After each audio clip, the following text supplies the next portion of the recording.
ఒకప్పుడు కాలం మెల్లగా నడిచే రోజుల్లో కొండల మధ్య నది ఒడ్డున చంద్రపురం అనే ఒక చిన్న గ్రామం ఉండేది. ఈ గ్రామంలో పగలు జీవితం పరుగులు తీస్తుంది, కానీ రాత్రి కాలమే ఆగిపోతుంది. ఎందుకంటే చంద్రుడు పైకి రాగానే ఈ గ్రామం మొత్తం నిద్రపోతుంది. సూర్యుడు అస్తమించగానే దీపాలు పానుగా వెలుగుతాయి. గాలి కూడా నడక ఆపేస్తుంది. పొలంలో రైతు గొయ్యితో చేతిలోనే నిద్రపోతాడు. ఆవు నడక ఆపి నిల్చుంటుంది. పక్షులు రెక్కలు ముడుచుకుని చెట్లపై నిద్రిస్తాయి.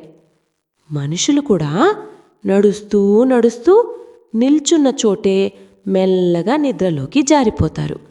ఇది భయంకరమైన నిద్ర కాదు, ఇది రక్షణ నిద్ర. కానీ